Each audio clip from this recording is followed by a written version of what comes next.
Shalom, Israel. First and foremost, I would like to give all praises, honor, and glory to Yahweh, Bahashem, Yahweh Shai, Bahashem, Rakah, Quadash. Double honors to the apostles and elders of Great Millstone who rule well and who taught us his truth.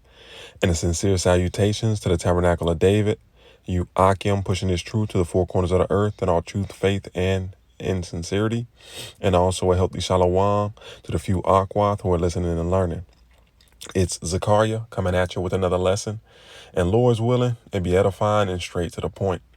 So I want to play a little bit of this video that the brother Kariah had sent to the chat a couple days ago, and we're going to dive right into it. I'm going to play about 3 minutes of it, and let's get it. Still vote against them every chance they get. So there's a good chance that when and if and likely when something breaks out, the ladies are going to be lacing up and marching right off to war with the rest of us. I don't know about you. I think that puts them in danger and at risk. But if I'm to be honest, I think it also puts the qualified real men at risk. But so does having people that are a little dimmer than usual and overweight and are timid and don't really care about protecting the country and don't feel like they need to do their service and have no pride in our country. That's going to put a lot of people at risk as well. So I can tell you, for me personally, I'm way out of the draft age. But if I was a young guy right now that was in the age range of the draft, excuse me, I hit the mute button on the wrong part of my soundboard. I apologize for that. If I were getting sucked in and I was going to be a part of this draft, I'll tell you right now, I wouldn't go. I'm not going to be going to war with a bunch of other people that will not have my six, that don't want to be there, that don't care about our country, that don't feel that there's a good reason for us to be in this conflict. It's not protecting democracy or protecting our country. Or it's a money grab.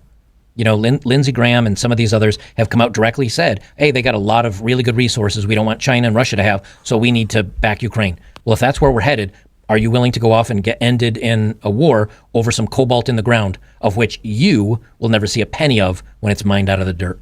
My answer to that would be no. And if enough young people say, no, I'm not going, there's nothing they can do. Now, if 1% of young men don't go, there's probably something they could do. But that'd still be, 3-4 million young men. But if 10 or 20 or 30% of young people just say, no, we're not going to go off and fight these battles for you anymore, old man, so you can get rich and dip into the coffers of the United States. If that happened, that'd be no choice. They can't force you to go off and march into war. And because of the way they've treated so many young people and so many people of the demographic that would be proud of the country and that would happily serve, because of the way they've been treated, those people won't go either. Thus, you've got a fighting force that will not go to fight. That's why I think things are in a very bad shape.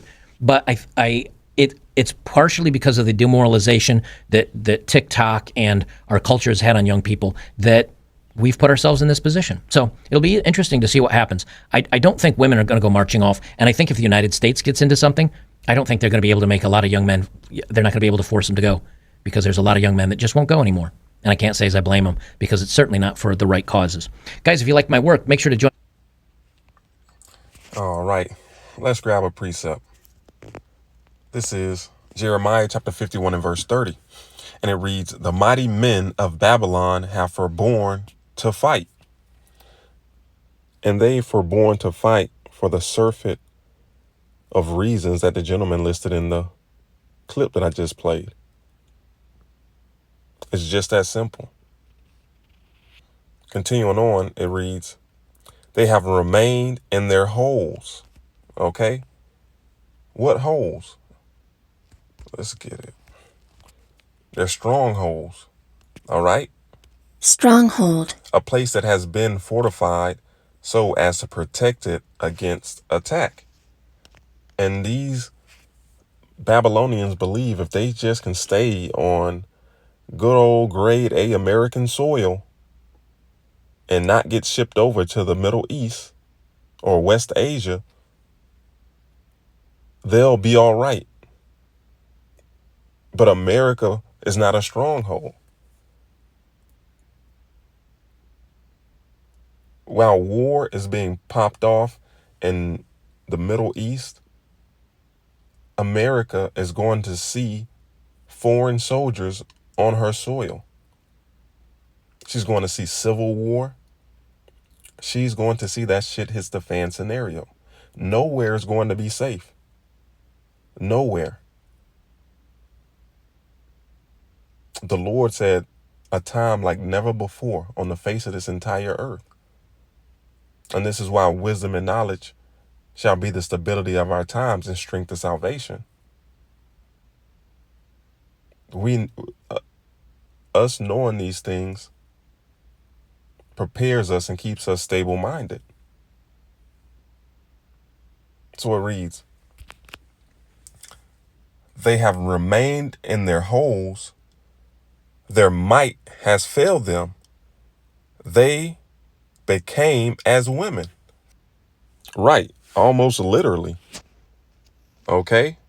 The American military is a shell of its former self, man.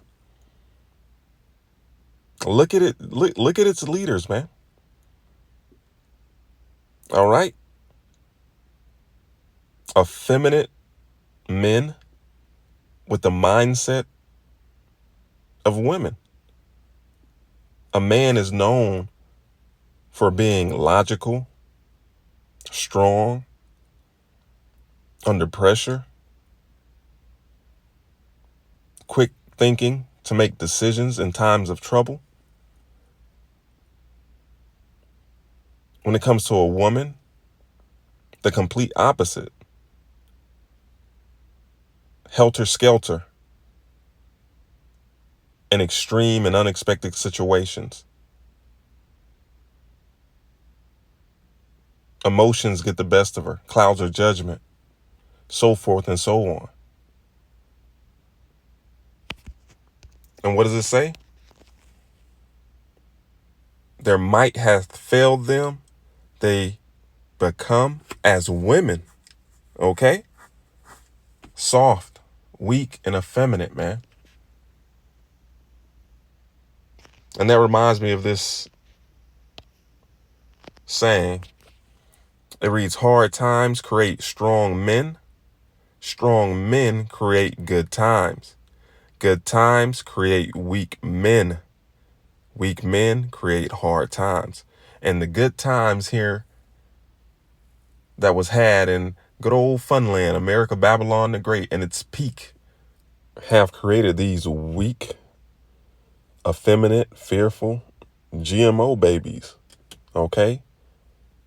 Weak men that are about to be led to the meat grinder, whether they want to go or not. It's just that simple. All right? So let's get back, Salakia, to Jeremiah 51:30. I'm just going to read it from the top. The mighty men of Babylon have forborne to fight. They have remained in their holes. Their might hath failed. They become as women. They have burned her dwelling places. Her bars are broken. And ultimately, that's the end game for America, man. Okay? To be utterly ransacked, pillaged. Okay? Bars broken. And then to top it all off, to be destroyed by intercontinental ballistic missiles, man. In 1 hour, America will be a desert. So I'm going to end it at that. Once again, Lord's willing, this was edifying unto the hopeful elect. And Shalom, Israel, Wa, Abad, Babal, Kwam Yasharala.